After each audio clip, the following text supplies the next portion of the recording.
Welcome to the Forager Podcast, where I talk with cottage food businesses about their strategies for running a food business from home. I'm David Crable, and today I am talking with Jim and Crystal Whitmarsh. They live in Kasson, Minnesota, and run a coffee shop named Trail Creek Coffee Roasters. Now, back in 2017, they used Minnesota's cottage food law to start this business from their home, and just after 2 years, they were ready to expand to a commercial space. And today, they now have their own brick-and-mortar shop and are doing very well with their business. Now, Jim and Crystal are the first coffee roasters that I've had on the podcast, so I'm excited to have them on, and I look forward to learning more about how they grew their business. And with that, welcome to the show, guys. Nice to have you here. Thank you. Thanks for having us. Yeah, thanks. So, Jim and Crystal, can you just walk us back to the beginning of this business? How did this all get started? Yeah, I have to go back quite a ways. I think I was at work one day on my lunch hour on the internet and just happened to stumble across an article about how to roast coffee at home using a popcorn popper. And I thought, what a great way to pick up another hobby, because we were about to have our first child and, needed one more thing to do because our life wasn't about to be busy enough at that point in time. But we were also about to need more caffeine. That's true. Yeah, we did need more caffeine. So, it kind of intrigued me. I thought, well, I'll give it a try and see what becomes of it. I wasn't expecting it to turn into a business one day. I kind of looked into it a little bit more and found a great home roasting website where I was able to purchase our first popcorn popper, because it's got to be a specific type of popper. Most of the newer ones don't work very well. You got to find one that's a little bit older, that has a little bit more power and has the right roasting chamber in it. But yeah, I was able to find resources online. We got some coffee beans, some green coffee beans, and this popcorn popper, and it was pretty cool. It was something to do, and it gave us a little bit of coffee for ourselves. I think it was weird at first. We were used to drinking some of the national coffee chains coffee that was roasted much darker, and this was more of a light to medium roast, and it had a lot of flavor, which was really weird, and it didn't taste like what we thought coffee should taste like. But come to find out, I mean, that's how coffee's supposed to taste. So you were starting with this popcorn machine, right? And do you know what the website was that you were looking at back when you got started? So the search engine, it was just on MSN, but the website for the coffee was Sweet Maria's. They're actually out of Oakland, California. Yeah, we basically got set up with the popcorn popper and I think like a 4-pound sample pack of 4 different varieties of coffee to get started with. And so, yeah, that's essentially how we got started. And one thing that I would notice with the popcorn popper roasting was that it would get really smoky. So like Jim couldn't do it inside the house because it would make this it smelled good, but it just was. It would set off the smoke alarm. Yeah. So he would go out to the garage, or in the winter time, because we live in Minnesota and it gets pretty cold out there, he would roast it in the laundry room in the house that we were in at that time. And I could still smell it coming in through like the venting. I'd be down putting the baby to bed in his nursery and I could smell that he was roasting coffee. So that was just kind of funny. But also then as we played around with it more, one Christmas, not too long after that, we wanted to give gifts to family and friends that had a little bit more meaning behind them. So Jim ended up roasting coffee for them and had literally 3 popcorn poppers going at once in the garage to be able to roast all this coffee for our family and friends. And we combined that with a World Vision gift. And after doing that, we realized that people really enjoyed this coffee. They gave us some really great feedback. And that's when the wheels started turning about purchasing more of a commercial grade roaster and starting a cottage food business.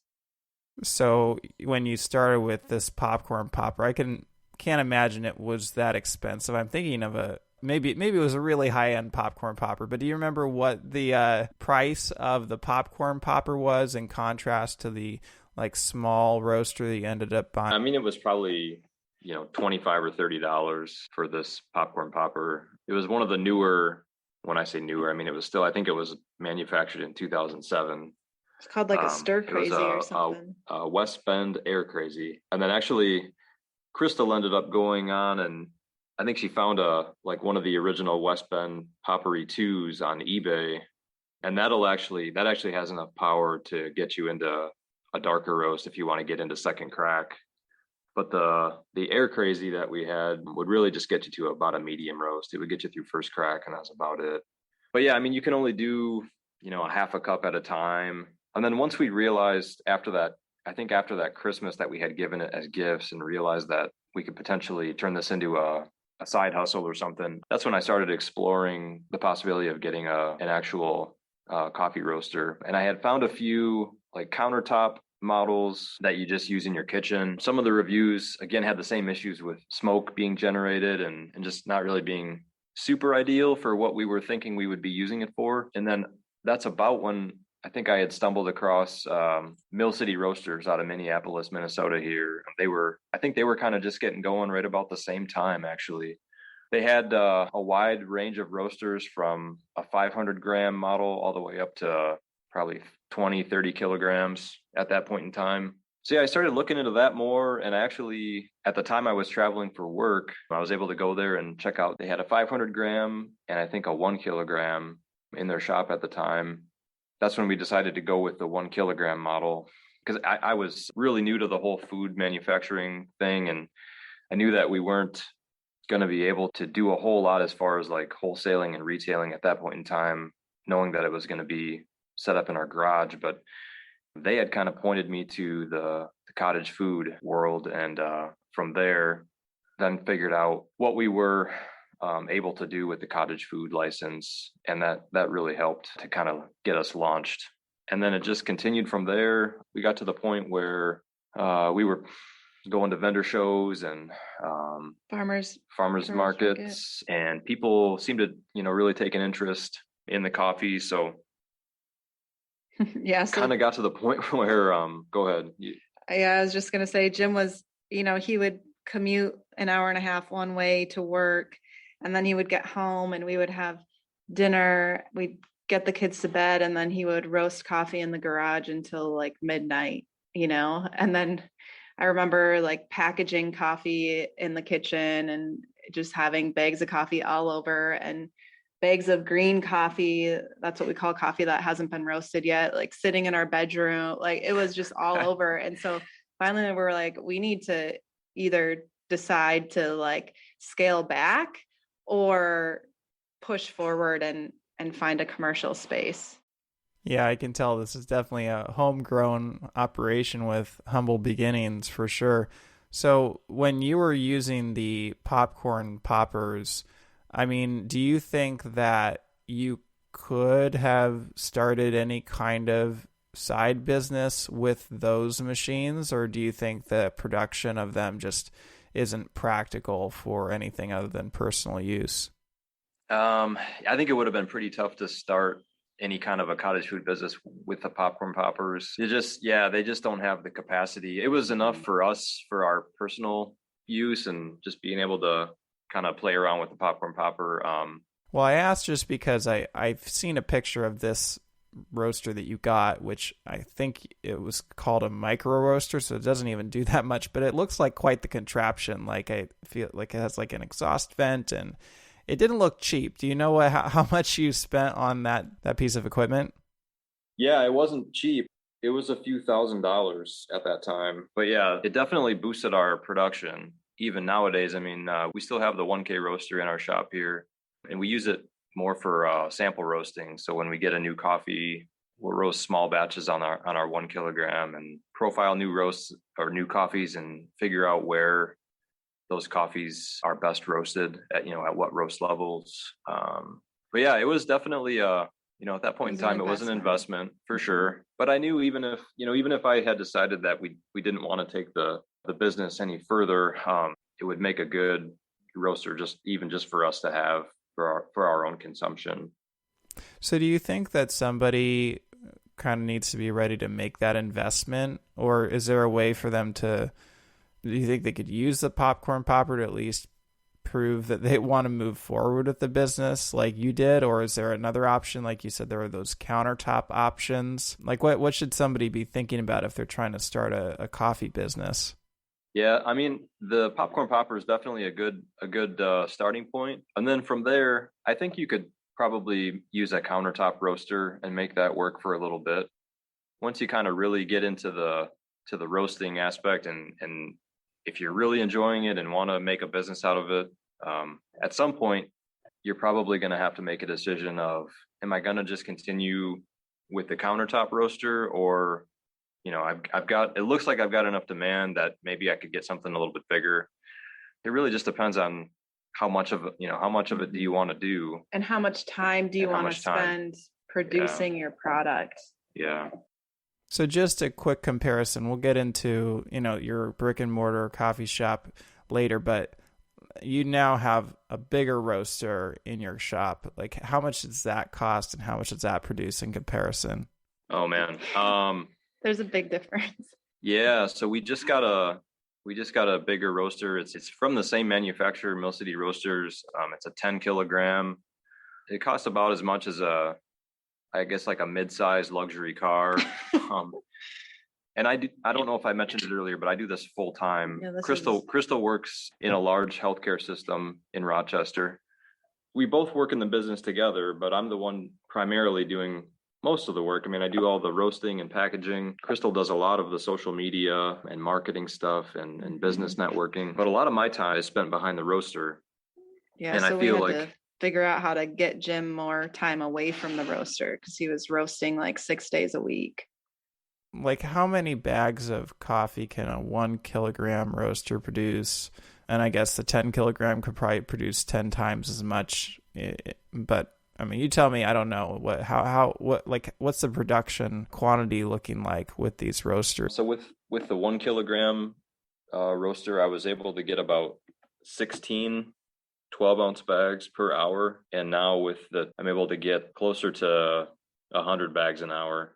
So it's quite a bit more production. So my time behind the roaster is a lot less these days. I'm probably roasting on average 2 days a week instead of 6 or potentially 7. It's kind of the cool thing about coffee roasting is I feel like there's multiple levels to it, right? Like there's the popcorn popper, which is enough to roast for, yourself, or there's the countertop roaster if you want a little bit more yield from your roasting. And then we have the 1K option, and there's even a few other options in between the 1K and the 10K, but the 10K just made the most sense for where our business is at in terms of growth right now. And it sounds like it's not just the quantity, but also the quality, right? Like maybe that's the same with the 1K and 10K, but it looked like there was a jump in what you could do with the popcorn popper, of course, in comparison with the commercial roaster. Yeah, I mean, there are people that have modified their popcorn poppers to make them a little more sophisticated.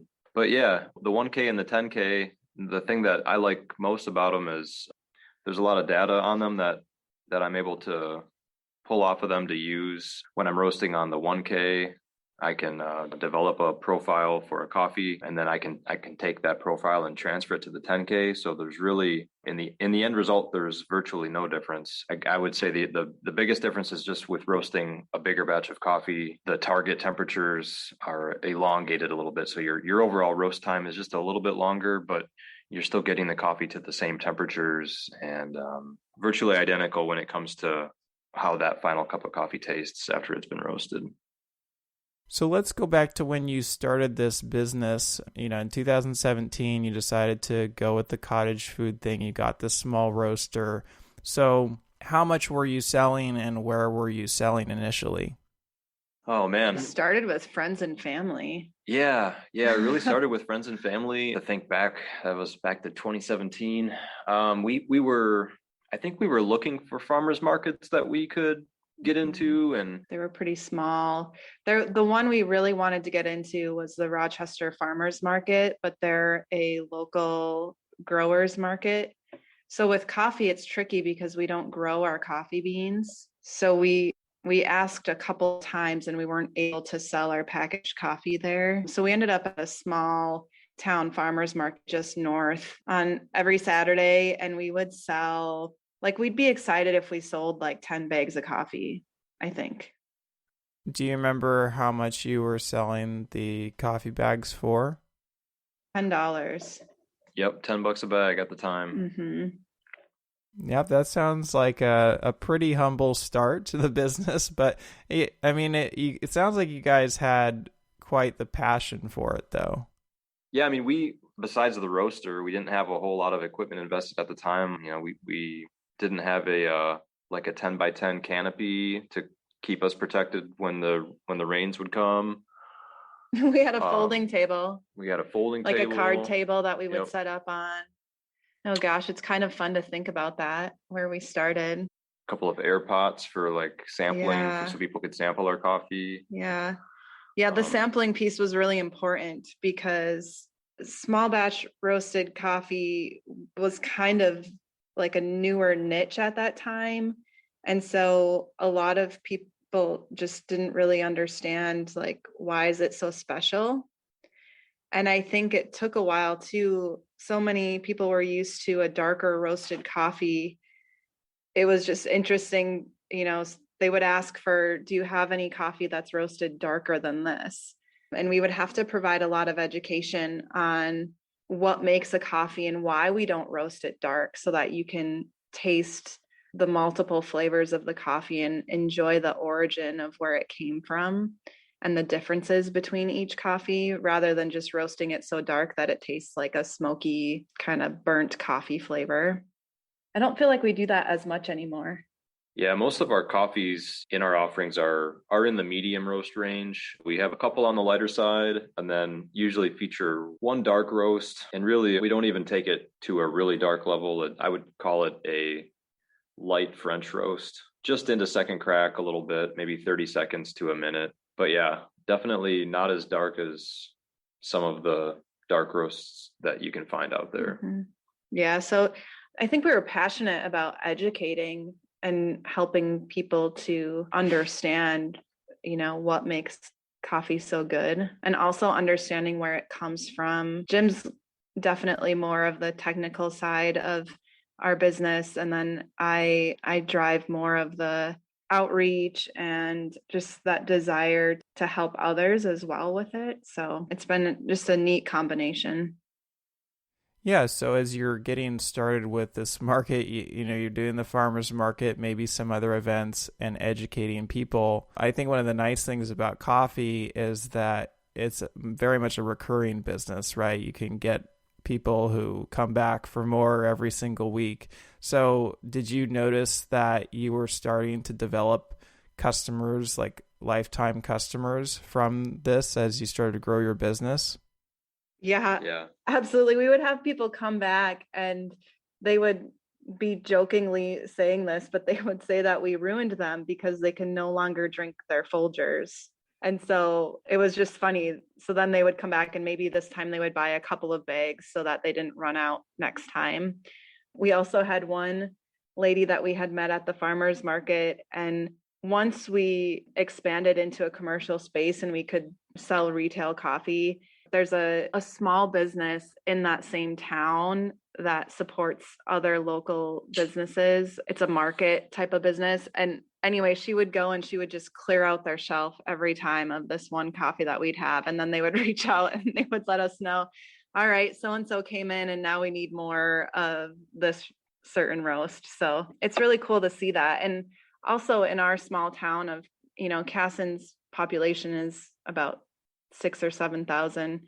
We have a lot of loyal customers who continue to support us. They come in, you know, every couple of weeks and they'll stock up on coffee. And it's just really fun to know the regulars and know what they're going to want in terms of their coffee too.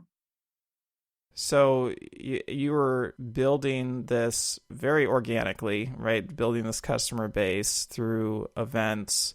I don't know if you sold anywhere else, but it was only a couple years before you decided to move into a commercial space. So how did you know that you were ready to kind of take the next step and move beyond the cottage food lot? Were you hitting the sales limit, or was there something else that, kind of pushed you into that next phase?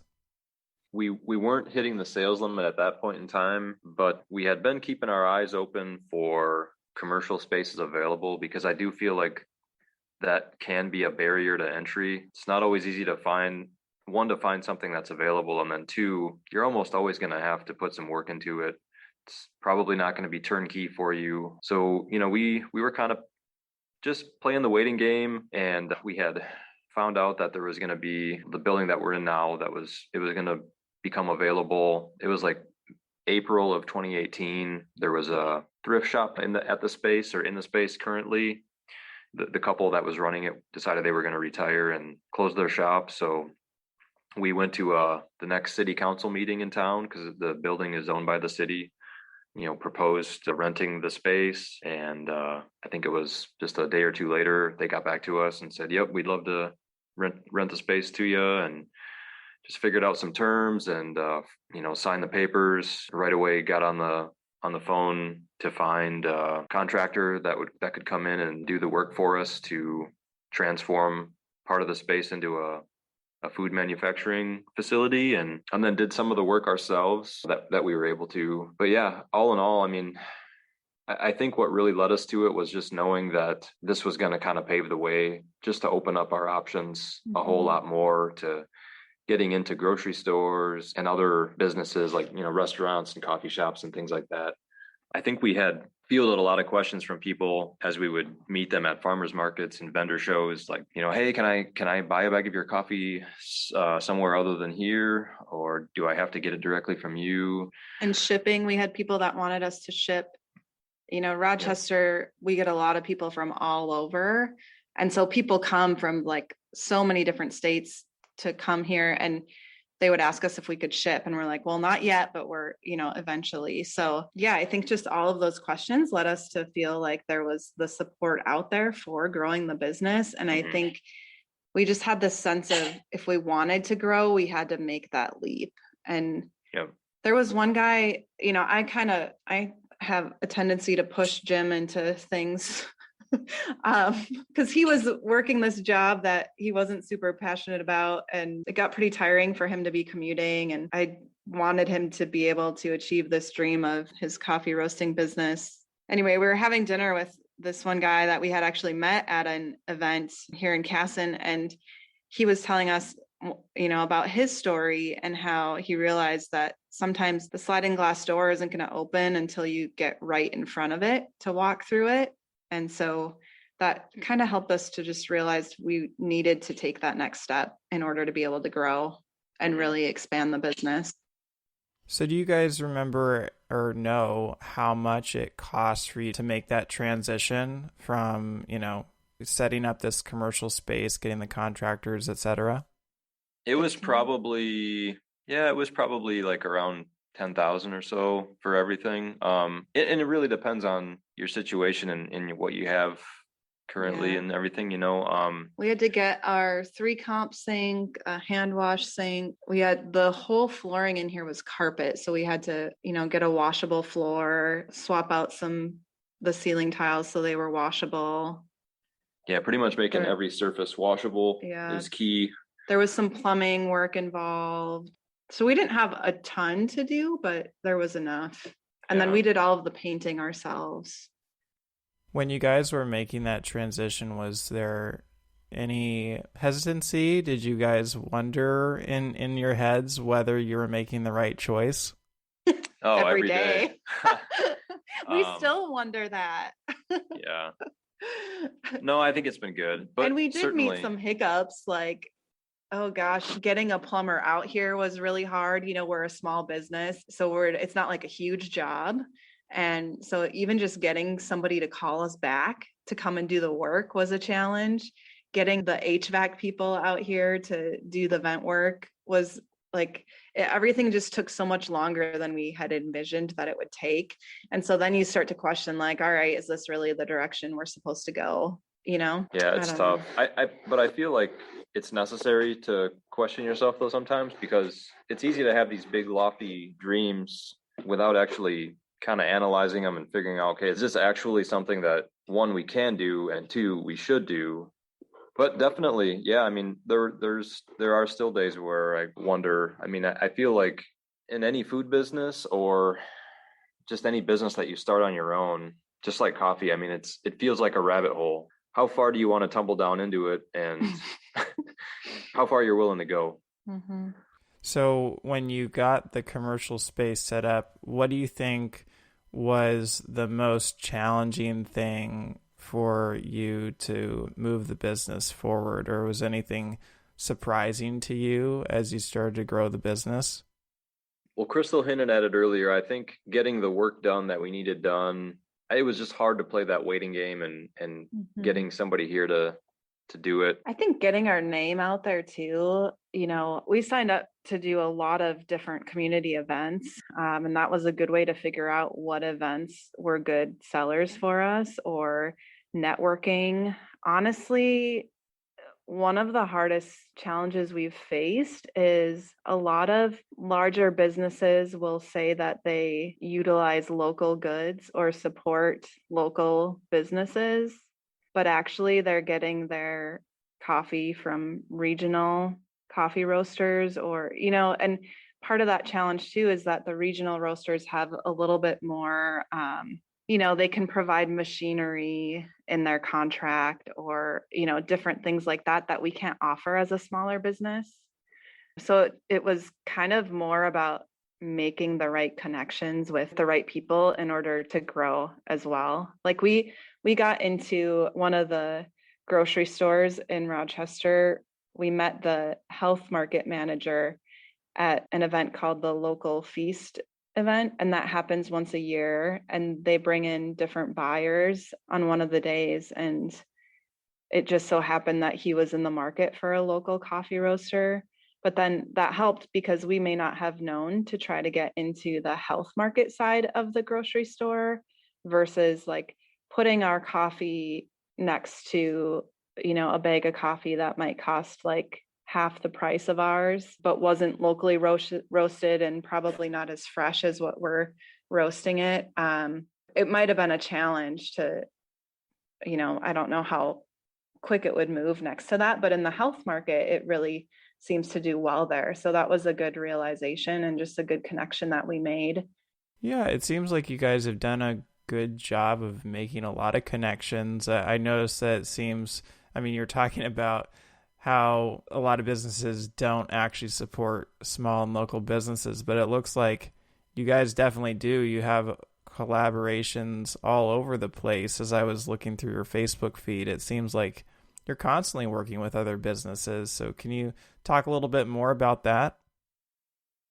Yeah. So, I think we've built those relationships over time and putting ourselves out there, but also just recognizing that in order for small businesses to succeed, we have to support each other. So a coffee shop in Rochester called St. James Coffee, and they're a local nonprofit coffee shop, and they have been a really good connection. We actually connected with them right before COVID started, and thankfully they've made it, because we were kind of nervous that they would end up shutting down. Another restaurant that we were working with was a local one in town here, and they ended up closing their doors, unfortunately, during COVID, but we had met that owner through our church. What else? We have some consignment that we work with local vendors, signage and pottery mugs and jewelry, just to be a spot where people can come and purchase their goods too. And then we have done some stuff with giving in the community. We have a bag of coffee called the Landing Light Roast, and that one we donate $5 from each bag sold back to the Landing in Rochester, and they're a nonprofit that helps people facing homelessness. There's another organization called Project Legacy, and they help youth of color with things like tuition or rent to be able to help them succeed through college or finding jobs, or just kind of finding a better place for themselves in the community. Yeah, we try What to. else am I missing? We've done collaborations with local breweries. Oh yeah. So they'll take our coffee beans and steep them in their beer to make like a coffee lager. I mean, I feel like the possibilities are endless. You just have to, it's kind of like building those relationships with the people first and then eventually making the connections with your products, you know. And some of it happened by chance. Like this local brewery, South by Southeast, she was visiting her lawyer in town here and saw our sign for our building and then contacted us. And then others we've worked harder for by reaching out and understanding that not every reach out is going to produce a connection. But The other one that I don't think you mentioned that I wanted to ask you about was you let someone sell baked goods in your shop. yes. Oh, yes. Yes. That's a good point. Yeah. So we know we've gotten to know, and really through our coffee business and through some different networking groups, but other cottage food bakers. And actually through COVID is kind of when or just like through the winter, which is our slower months. I think it was Jim's idea to bring in different cottage food makers for an added, because we don't make our own baked goods. That's just, another thing we didn't want to take on, but we might as well support another business. Yeah. So A lot of people are interested in coming into the shop and grabbing a coffee beverage and then a pastry or a baked good to go along with it. Yeah, I just was brainstorming ways that we could collaborate with other businesses too, and thought, well, how cool would it be to have pop-up bakers here with their baked goods, and we can create, an event on social media so that our followers and their followers would know that we've got this Saturday morning shop hours going on where people can come in and grab a cup of coffee and a baked good. And yeah, it's almost like cross marketing too, yeah, I just mean, to build each other up. And maybe there's a customer of theirs that didn't know about us, and vice versa. There's a lady in town here who bakes cinnamon rolls and sells them under cottage food, and then another guy who makes these amazing cookies. We try to mix it up a little bit with who we bring in, but we figured that would be a good way to support the community without trying to overextend ourselves too, if that makes sense. Yeah, no, it's very cool to see how your cottage food business, turned commercial, and now you're supporting even more cottage food businesses. So I can definitely see how these collaborations, I mean, of course, they're nice because you're giving back to the community, but I imagine they also are helping grow your business as well. Yeah, absolutely. And I think like just customers enjoy coming in and finding out about other businesses too, but also like they want coffee and a baked good. So in that sense, it helps us because I don't know, it just brings more people in the doors too. on any given weekend, I mean, we're open kind of limited hours, and we understand that. But we would have people that, I don't know, 3 or 4 people maybe every weekend that were coming in for the first time, that maybe they had just heard about us and wanted to stop in and support us. So yeah, we were always thrilled to see that. We would promote, when we have a cottage food baker in here with us, we would promote it through an ad on Facebook too. And I would just target it based on mileage within the area, within 50 miles of Kasson. And that actually would bring in a few new people that would be like, oh yeah, I just saw the event on Facebook. I've never been in here before. So I think that helped as well. Was that a Facebook ad or was that a Facebook boosted post? It was a Facebook ad. How much were you spending on the ad? Only like I would create the events a week ahead of time, and I would spend maybe $10 total. That's pretty good if you're getting new people in on $10. I don't typically hear of $10 ads working that well. And did you just know that it was working because you just didn't have that kind of new traffic before you started running the ads? Yeah, I mean, just based on, the people that would come in and say that, they saw it because of the event on Facebook or the ad on Facebook. So I didn't keep track of numbers super close, but it must have been doing something. And then the reach too. I mean, it would reach, I don't know, anywhere from like 1,500 to 2,000 people is what it would say. I didn't want to spend a lot not knowing how well it would work. And it seemed like the $10 ad worked fine. Yeah, it certainly sounds like it. Well, now speaking of Facebook, you also, I noticed, have done a lot of Facebook Lives every week when you are open. So, like, how long are you open each week? And how did you stumble onto the Facebook Live concept? And has that, I imagine that's been effective since you continue to do it. But can you just talk a little bit about that? Yeah, so our summer hours currently we're open from 10 to 2 on Saturdays. Over the winter, we were open Thursday afternoons for a couple hours and then 10 to 2 on Sundays as well, just to give people more options to come in. The Facebook Live concept, honestly, I picked up from, before. So pre-COVID, we actually had a boutique that rented out space in this building, and she would always go live whenever she was open. So I kind of caught on to that concept a little bit. I tried it a couple of times, and to be honest, I don't enjoy going live. It gives me a little anxiety, but it does help. For some reason, it must have to do with the algorithms, but I'll go live and someone will be like, yeah, I forgot you were open until I saw your live video. And then they comment like at least one person, which for us is significant enough. Like we celebrate every new face that comes in the door, And what are you talking about on these lives?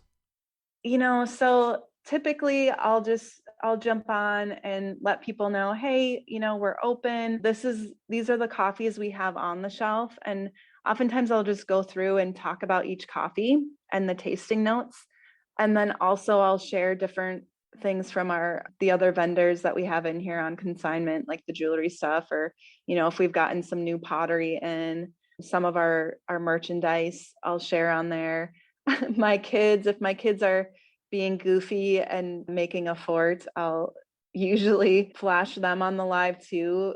People seem to enjoy seeing that as well. We've done giveaways on Facebook Live. We've also done, maybe not live, maybe that was just a video, but like, how to make an espresso drink or steam the milk, that kind of thing. I think we did like a how to make a batch of cold brew a couple years how ago. to on cold brew. That was probably our first Facebook Live video. Yeah. Or was that even live, or did we I can't remember. We might have pre-recorded that one. I don't remember now. Yeah.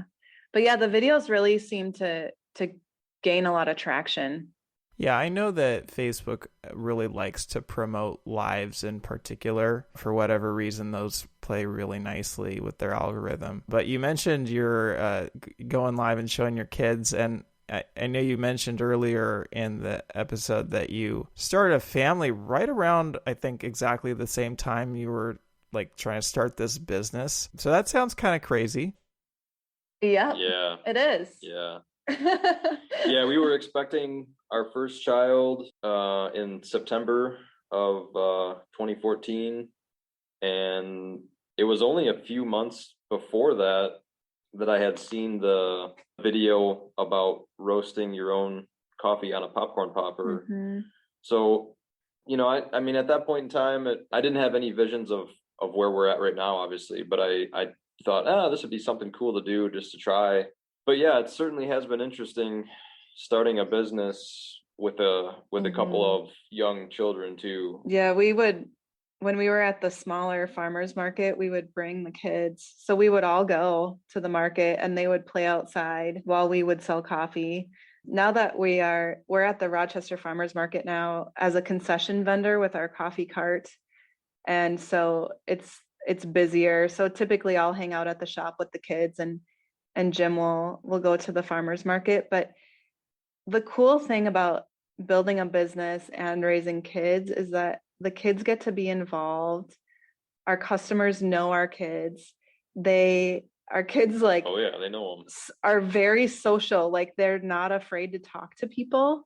And I also think like as they get older too, I'm excited to teach them about business and what that means with financials and managing a budget, and hopefully they can be really good coffee baristas so they can work for us. Hopefully they want to work for us.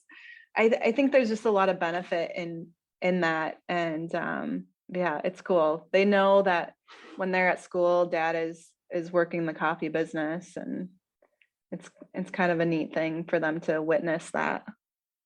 Yeah, I can tell it's definitely a family-run business through and through. And along those lines, you guys chose to basically start this together and both work on this project. And how has it been when trying to run this business as business partners? Well, we're still married. Um, Actually, I don't know. I feel like it's gone okay. I think we understand each other's strengths and weaknesses, which helps us to work together better. I'm more of the like lofty goal. I come up with a lot of really great ideas, and then Jim brings me back down to earth. A lot of times, but I think we balance each other out really nicely. It was interesting when we were at Thursdays First a couple of years ago, working together in a 10 by 10 space, because you kind of bump into each other a lot and it gets really busy. And we just had to work out a system for like who would take money and who would pour samples and, all of that. But it still has its challenges. Yeah, I think it's nice. I mean, we know what we're responsible for and what we have to do, and but the cool thing is, with our phones, we both have our business email address access and social media access. So if somebody sends us an email with a question or sends us a message through Yeah, we social both receive media, we them. can we can both see it and respond accordingly. Or if I can't respond because I'm busy, Crystal can respond, and vice versa. So I think communication has been really important. I mean, there's been times where, like, as a married couple, sometimes I assume that my husband knows what I want without me saying it. So sometimes I'll forget to communicate things with him. And I've noticed that it's just important to communicate everything so that we're both on the same page about things. And we use a shared calendar so that if, events come up, like we can put them on the calendar, and we're learning that we both need to check it because different things will show up on there. And, oh, hey, you didn't tell me about that event on Saturday that you're providing coffee for, So also we get to spend a lot more time together than what we were before when Jim was working a corporate job, because he can flex his schedule a lot more now. And even if it means that we're doing business things, so we're working, but it doesn't really feel like work a lot of the time.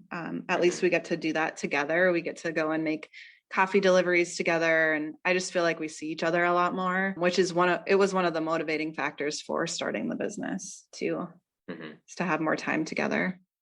So you said that you're doing events as well as running directly out of the shop. So how big of a portion of your business are the events like the Rochester Market? Yeah, so right now the Rochester Farmers Market is every Saturday in the summertime from May through October. So that's like our biggest event because it's every Saturday. There's a really good turnout of people that come to support all of the local farmers and vendors that are there. So there's a lot of prep work involved in that. And then because we have that on Saturday and our shop is open, I feel like my bigger prep days are Friday. Like I'll typically roast the coffee for Saturday on Wednesday or Thursday. But I'm usually at the roastery pretty late on Friday evenings, getting the vehicle packed up with all the stuff we need for the market on Saturday. And then it's pretty late night and a really early morning. I would say that's our primary event. We with COVID and everything, most everything was canceled last year with the exception of the farmers market.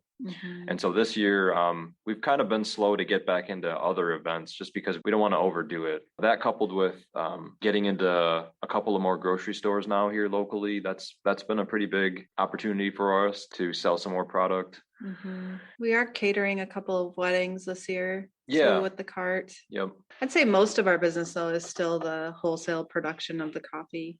With COVID too, with our online sales saw an increase there with people working from home more and needing more caffeine to fuel their day. And then we promoted free local delivery within a 20-mile radius of the roastery here. And we do free shipping on orders over $40. So yeah, we keep busy with what we're currently doing. So, what are you guys currently pricing your coffee at? I know you said it was $10 a bag way back when. What is it today? Right now, it ranges from 12 to 14, depending on the coffee. And then so a couple of the coffee give backs that we do, those are 14. The light roasted Ethiopian coffee that we charge 14 for, because that one's a little bit more. And then most of our coffees are at 12. Well, green coffee prices have started to increase here lately, and we also have upgraded our packaging big time from when we first started. And we actually have some compostable and biodegradable bags now. So yeah, we're probably going to be needing to increase our prices by a dollar or something per bag here soon. But I feel like still a pretty fair price for a bag of small batch roasted specialty coffee. Yeah, we try to still stay competitive. And these bags that you've gotten, where are you getting those from? Right now, we're getting them from a company out in California. It's an eco bag, 100% biodegradable, as well as home compostable, or you can take it to a municipal facility if you've got one available. It has been interesting. We've had trouble sourcing bags during COVID. We'll order, so many bags, and then when we go to reorder, those bags aren't available. So we've had kind of a shuffling in the style of bag that we use. We're kind of just getting whatever we can, but trying to get the biodegradable and compostable ones. So how has your packaging changed over time? Or can you remember, like, what was it like when you first started out? Yeah, so the first bags we had when we first started, we were using it was a craft bag, and it had a poly liner on it, but it didn't have a degassing valve, and it just had the tin ties. So we didn't have a heat sealed bag. And then we progressed to a block bottom bag with a zipper pouch that we could heat seal the top, had a degassing valve for coffee to off gas in the packaging. And on the first bags we purchased labels.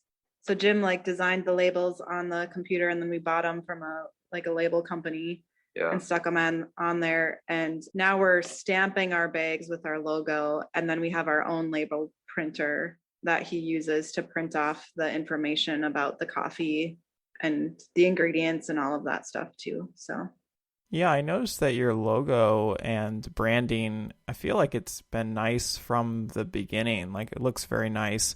Is that something you designed, or did you hire that out? Actually, kind of a cool story. My brother-in-law designed the logo for us. So he has an industrial design degree. And when we were first kind of talking about this and that we would need a logo, we told him the name, and then that we wanted something kind of outdoorsy to match with it. And he took it from there. So we've been thankful he's helped us with various things and bag redesigns and some other posters and things along the way. And we get a lot of compliments about the logo. So we're super, super thankful for that. How did you come up with the name Trail Creek Coffee Roasters? It's a real original. So at the subdivision that we lived in at the time when we started all this was Trail Creek. So it kind of just rolls right off the tongue. So we thought, you know what, we had a couple of different names in mind, and this one just seemed to stick really well. Mm-hmm. So we started out as just Trail Creek Coffee, and then we added the roasters because we had enough questions on.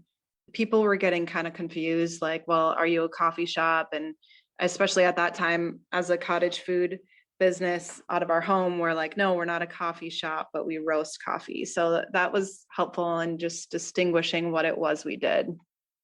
I meant to ask earlier, but how are you getting your green beans? Like, where do you source those out of? We're really fortunate to have a very large importer here, actually in St. Paul or Roseville, Cafe Imports. They import coffee from all over the coffee growing world. And it really has just allowed us to utilize them as a reliable source of coffee so that we can focus on roasting the best that we can. Back when we first started, I think one of Crystal's lofty dreams was to travel the world to these coffee growing regions and import the coffee ourselves directly, which I think we quickly learned was no small feat. But having Cafe Imports so close, because we can either have them ship pallets of coffee to us, but just as easy for me to take a trip up there a couple times a month and grab 3 or 4 bags of coffee. Well, how big are these bags? Depending on the origin of the coffee, they're either 60 kilogram bags, which is about 130 pounds, or most of them are 69 kilograms, about 150 pounds. Mm-hmm. So yeah, they're big bags. Mm-hmm. When we first started, like from Sweet Maria's, we would get like 20-pound bags. Yeah, 1 pound up to 20 pounds. And then after that, we bumped up to Cafe Imports has a sister company called La Bodega, and we could get 50 pounds from them and shipped right to our door, which was really nice. But then we were going through them quickly. So then that's when we made the shift to going to pick up the larger bags. So as you think back over the past few years, are there any stories or moments that really stand out to you? Maybe interactions with customers or anything that seems like a highlight over the last few years? I would say when we're out sampling and people are trying our coffee for the first time, or even just trying specialty coffee for the first time, some of the reactions are priceless, because we'll get everything from, wow, this is really great coffee, this is amazing, to do you have anything darker than this? Or it's just coffee, tastes like coffee. Yeah. So everybody's palate is different. I think that's what that taught us. And we don't get offended if someone isn't like, your coffee's amazing, but we do get excited when people really love it. Yeah, the ultimate compliment is if somebody comes back to us and said, oh, I love your coffee so much, I bought another bag to share with a friend or a family member, or to take over for Thanksgiving or Christmas.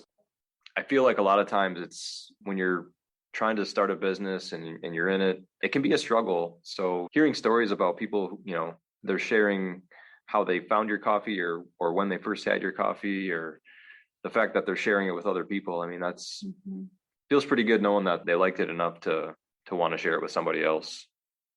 Well, I can tell you guys have done a great job of getting those customers on board and educating them and growing your business. So I know, Crystal, you're the dreamer. So where do you guys see this business headed in the future? Good. You asked the right person that question.